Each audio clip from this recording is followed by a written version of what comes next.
Hey guys, how's it going? Korra Season 4 and Korra review. So I have one thing to say before we get this video started with. I have a really important update video coming up. It's pretty important, solid stuff that you guys should probably watch. Probably hasn't come out yet by the time this video came out, but it will be on my channel, so stay on the lookout for that. It's pretty important. If you're a regular watcher of my channel, if not, then don't feel worried. So Korra, Season 4 was pretty good. I definitely found it a pretty good season. Different change of pace for sure, especially after Season 3. Season 3, there was a bunch going on. We had, obviously, I guess Season 3 was a bit more action-driven and a bit more character-driven than, well, character-driven is kind of like that for everything, but less than, like, politically driven. That's wrong, actually. Never mind, because in Korra, Zahir has his own way of trying to fix things in the world.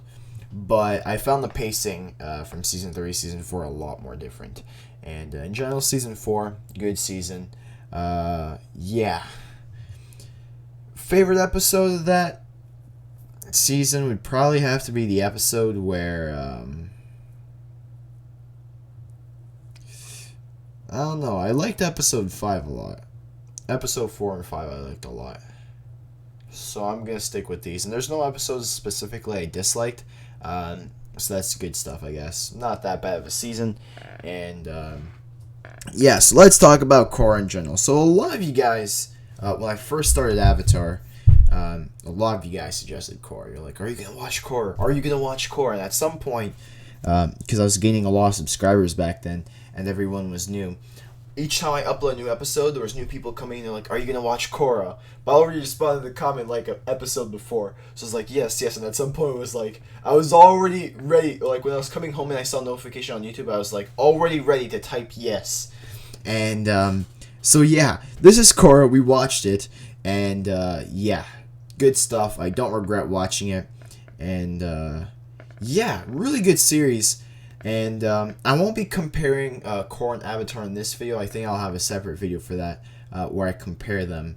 And I'll try to be fair and honest with both series, and I won't be biased towards one or the other, hopefully. And so Season 4, the series in general, one of the very good strong points from it, like always from Avatar, is the animation. The animation is flawless. It's amazing. Nothing against it. Really, really good. Everything from the scenery to the drawing, everything to the background to what's happening. The bending, fire, air, water, earth, everything. I really liked it. Everything from the lights of Republic City to the dark alleyways of... I don't know, Unalaq's bedroom or something like that. Like always, like in Avatar too, everything's flawless with the animation. No complaints there. And so that's one of the great up points. Second one is plots. And I liked the plot of Season 1, 2, 3, and 4. For any of you that's watching this video, or you're not supposed to because you don't know what Korra is or something like that, well, Season 1 we obviously had Amon. Season 2 we had Unalaq. Season 3 we had Zahir and his group. And, well, in Season 2 we also had Vaatu. And in Season 4 we also had Kuvira. So that's that for the 4 seasons in general. And, so far I think one of the most solid seasons for me, first watching the show was Season 1. Because it was different. We were used to Aang and how he had his methods of taking care of situation, and then we had Korra, who was completely different in Season 1. When we first watched her, she was a lot more aggressive, a lot less passive, and has a crazy amount less patience than Aang does have. But that you can kind of debate about that, because sometimes I got kind of mad. But anyways, let's focus on Korra. Anyways, so Season 1 we had Korra, She was impatient, she was mad, she was doing all kinds of stupid stuff. We know this, I know this, everyone knows this. She did so much stupid stuff. For example, in season 2, I think it was Mako. No, was it Mako? I don't even remember if it was Mako. Maybe it was Mako or it was Tenzin that told her to not do something stupid. And then she chased the lawyer of when the Unalaq was basically putting Tarlok in prison and the other guys, if you guys remember that part.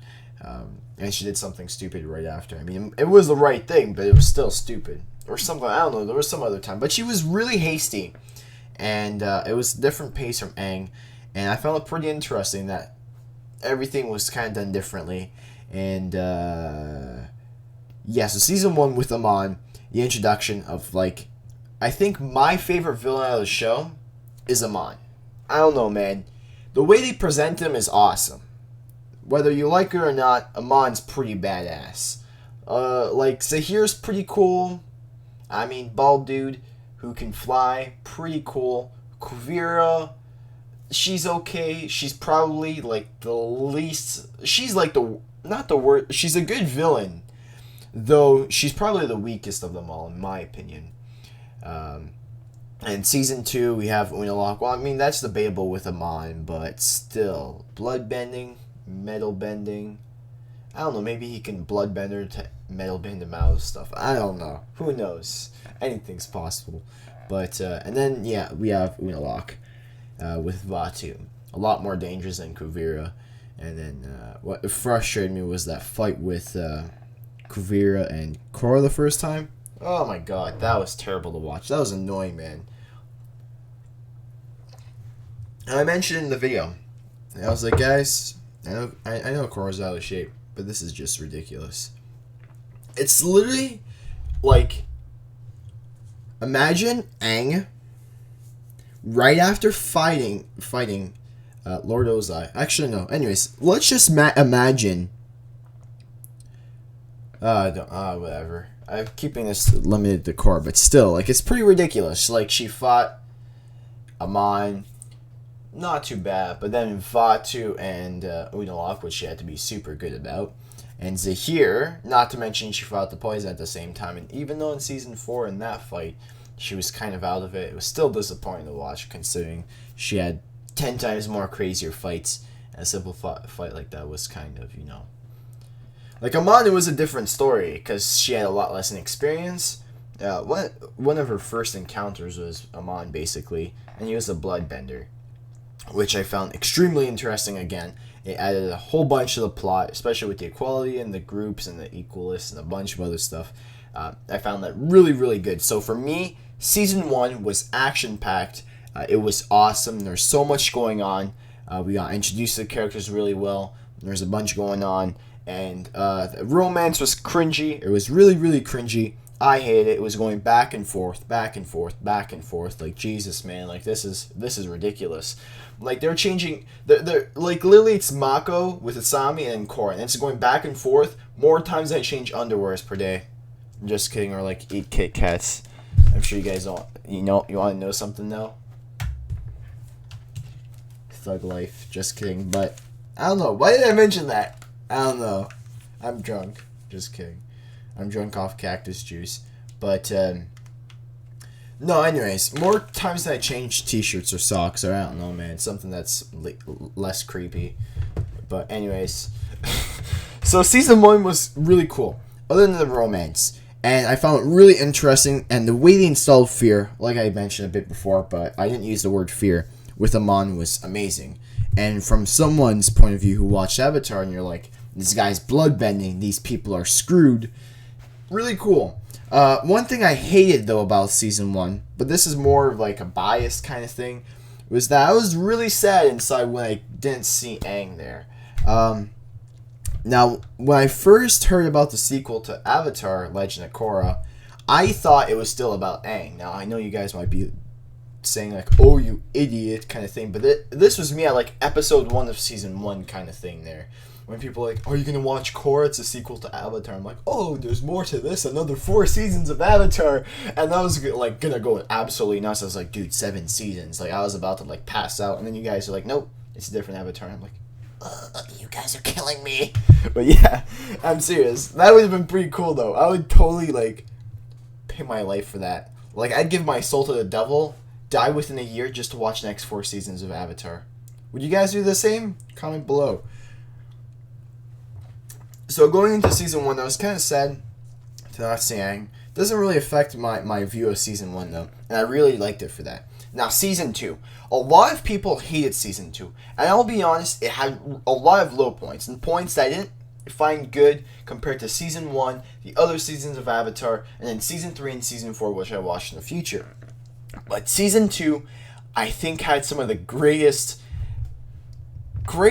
interesting stuff happening, like fillers and other stuff going on. We got introduced to Eska and Bolin, Eska and Desna, and then we had the episode for the first Avatar, Avatar 1. That was one of my favorite episodes of Korra, and a lot of your guys' favorites too. That was a really good episode. The ending was pretty cool, and then with Vaatu. The fight at the end for me kind of felt like BS. With the whole spirit coming out of nowhere, like Janora's spirit. Which, by the way, the theme for that's pretty freaking awesome, and it's good. As you know me, I'm a fan of OSTs and like soundtracks, like a crazy mofo. And yeah, season 2, the artwork and the animation was amazing as always. Though the plot and the storyline didn't match the intensity and like the awesomeness of season 1. Because yeah, it was just like that. But another strong point for me for season 2, if you guys watched my reaction / commentary to the series, was the comedy aspect of season 2. And I laughed a lot in season 2. I'll be honest. I laughed a lot. I think I laughed more times in season 2 than season 1, 3, and 4 combined, kind of thing. Like, that's how ridiculous it was. Laughing to when Varric took out... No, not even Varric. It was Boomy when he took out the camp. When he was saving everyone from when Unalaq had them tied up there. That had me laughing. Bolin fighting with the guy narrating in the background. And a bunch of other stuff that made me laugh a lot.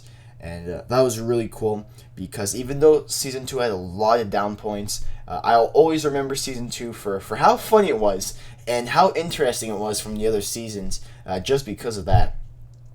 Now we get on to season 3. Season 3 I loved a lot. It was different. It was interesting because we got to see things a bit more differently. We got to see, obviously, the spirits and the humans living together, and the air nomads, or the airbenders, come back and to live as air nomads. They're recruiting people. Obviously, we have the crazy Earth Queen imprisoning them, which was interesting. I liked that a lot because it was kind of one of those things where it was like an inside joke, because like of what happens in Ba Sing Se kind of stays in Ba Sing Se kind of thing. If you watched Avatar. So showing that to one of my friends, just for the fun of it. He doesn't know about Avatar, but he knows about Korra, because he's watched Korra, but he hasn't watched Avatar Last Airbender. And he's watching it, and one of my other friends who watched Avatar Last Airbender, I say the reference, and my friend's laughing, but my other friend who only watched Korra, he's like, what? I don't understand. And then we're like, yeah, well, screw you should watch Avatar first. So I found that extremely interesting that they kind of referenced that back. But actually, it referenced a lot of things from Avatar Last Airbender, which was really cool, because if you're a fan of the show, this made you even love Korra like a lot more, because you still had that feel of Avatar Last Airbender, because there was always stuff like that going on. And I forgot to mention also, we also met Iroh before, like way before season 3, which was really cool, and I loved it. You guys know I went like super crazy Saiyan mode when I saw Iroh. But back to season 3. So we had the Earth Queen, and then we had the Earthbenders, the Airbenders. I was really excited to see that, because it was cool to see that, because we're used to not really seeing any, because when we started Avatar, we only had Aang, who was airbending. There was no one else. Which was interesting, because he was the only character that can airbend in the whole show. Correct me if I'm wrong, but I'm pretty sure that was it because he's the last airbender. All the air nomads were pretty much wiped out because obviously they weren't really good at fighting, obviously. And obviously the Fire Nation predicted that. But anyways, back to the story. On to Korra, and obviously Aang, he had children, Tenzin being one of them, and then he got children, so they're there. But still, not that many air nomads or benders compared to Earth, Fire, and Water, which we always see constantly and pro-bending and on a daily basis. So in Season 3, seeing people airbend, it was like a lot more different. And then we have our first airbending villain, which I wasn't even expecting in a million years. I wasn't even expecting that. When I was doing Season 2, the discussion, and when I was talking about the future, I didn't even expect an airbending villain. I was like, what the hell, man? An airbending villain. Not only that, he can fly. Like, Jesus, man. Like, what is this? Pretty ridiculous. But I liked Season 3 for that. And then, obviously, we had Zahir. We had the Water Armless Girl. We had the Combustion Girl. And then we had that Lava Bender guy. I don't remember the names, but I remember everything they said and everything they do. I just don't remember the names because they weren't that cool like Zahir was. Let's be honest. Zahir's the pimp guy in the group. But they were cool. It was awesome. Zahir in the fight with Korra was pretty interesting. Reminded me a bit of Avatar Last Airbender, Sozin's Comic Part 3 and 4. 3 and 4. With, flying around, rocks flying everywhere, the 4 elements. That was pretty cool seeing that. But, so that's that for that part. Season 3, sorry, I'm not done with Season 3. Left Korra kind of screwed with the poison. And then we have Jinora getting her airbending tattoos, which means she's an airbending master, which is pretty cool. But, let's be honest, that's it. Okay, that's it for that part. What I wanted to mention before is for Season 4. And Season 4, like I mentioned at the beginning, was different. Season 3 had its own pacing, and Season 4 was a bit more different. It felt a bit more relaxed because it was more like there was things building up, but there wasn't much going on, kind of thing. Like, you had Kuvira doing her thing, and then Korra trying to get better, but there wasn't anything that kind of set the mood, like crazy until a bit later when we know Kuvira's intentions. Then the mood sets in. For example, Season 1, there's the fear installment kind of thing, and then Season 2, it's that distrust with Korra and her dad, and then like him getting banished. So like everyone's having mixed feelings. But in Season 4, the only thing we have is that Kuvira is trying to take over, and things are kind of slow with that. To a certain extent, I'm talking more mood-wise, not plot-wise, with the feeling the show gives. So that was my opinion for Season 4. But it was interesting to fight. It was pretty cool to see. And then awesome to see Toph. I was pretty happy to see her, the blind bandit, who's not totally blind when you think about it. To a certain extent, I mean, she's blind, but yeah, you get my point. So that's Season 4. I like Season 4. I think I'll try to give them an individual rating, though I like to let you guys know that my ratings are 100% accurate because they fluctuate, and they only really define about 20% how I feel about an episode. So Season 1, I'm giving 9. Season 1 I'm giving 9.7. I really liked Season 1. Season 2, I'm giving 9.1 or 8.9, but it's around that because obviously, like I mentioned, there were some really good up points, and I'm also giving them high ratings because of the animations. Season 3, I'm giving 9.6, and Season 4, I'm giving 9. Yeah, I know. Season 4, kind of low, but the ending was awesome. That's what kind of bumped my rating. So Season 4 was good, and I was hyped. It was really awesome. And like I said, ratings only define half of what I feel. But, yeah, compared to Season 1, 2, and 3, I don't know. I know some of you guys will disagree. You're gonna say like season 2 probably has a rating of 7, season 1 8, season 4 like 10 million out of 10. But hey, opinions. Let me know in the comments what you guys thought. So that's for the 4 seasons individually. Together as a show, in general, Korra is great. I don't regret watching it, and I had a really fun time watching with everyone. All you guys are super supportive, enjoying the show with me, and it was really fun. I had so much fun with you guys, laughing a lot, especially in season 2. I gotta look through those videos, man, or I'm just like crying in tears, laughing so much. Especially Boomy. Oh my god. Ejecting from his chair, coming in, hitting Eska and Desna, knocking them out with the bear, and I'm just laughing. I was just laughing. That was pretty cool. So that's pretty much it for Korra in general. Like I mentioned, up downs, it was that. Though I didn't really mention the down points of the show. Like at certain points, the mood was kind of low. The romance was really, really off in the beginning, and then it kind of got more control throughout the show, which is good. So the romance and then the mood sometimes wasn't set that right. Like I mentioned, season 4 for me kind of removed the it felt kind of lacking for me personally. Who knows? Maybe in the future I'll see with rose-tinted glasses and think, oh yeah, not too bad. But at the moment, I don't really see anything with it. But who knows? Nostalgia is pretty powerful. Also, season 3, Mako and Bolin with the Tintin cape thing. That was pretty cool. I love that reference. So yeah, download was pretty much that. And I'm not big. Actually, I really despise anything that has with politics in anime or cartoons or shows in general.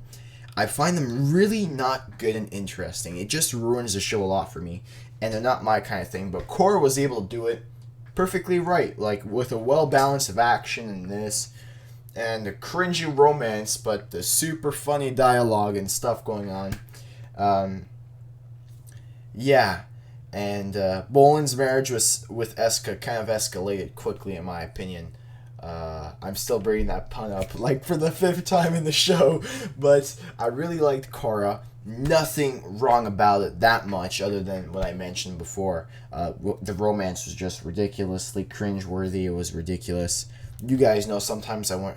Oh, when Korra came back, she had her memory wiped. She kissed Mako in front of Asami and everyone else, but she doesn't remember that. They broke up, and I'm just like, kill me now. But yeah. So what do you guys think of Korra in general, or season 1, 2, 3, and 4, your ratings, or anything like I mentioned in this video? Tell me in the comments. And I still have a lot of more Avatar videos coming along. Avatar versus Korra. And I have a new interesting series. The Legacy of blank. Blank being a character's name. So the Legacy of Azula. Talking about Azula as a character. And the Legacy of Aang. The Legacy of Korra. I don't know. Ideas. I have a bunch of extra videos coming along. Apparently there's the Korra comics. I'll see if I can do a commentary review or a review on the comics. And for Avatar, I'm going to continue with the comics and the extra stuff for Avatar Last Airbender. So if you're there for Avatar Last Airbender, don't worry. For the Korra fans, I'm still going to be there for a while. And I always love to reference Avatar in my other series, which is always silly. So Avatar is not officially down my channel. But it's something I'm going to remember for the rest of my life. And I'm definitely going to show this to my friends.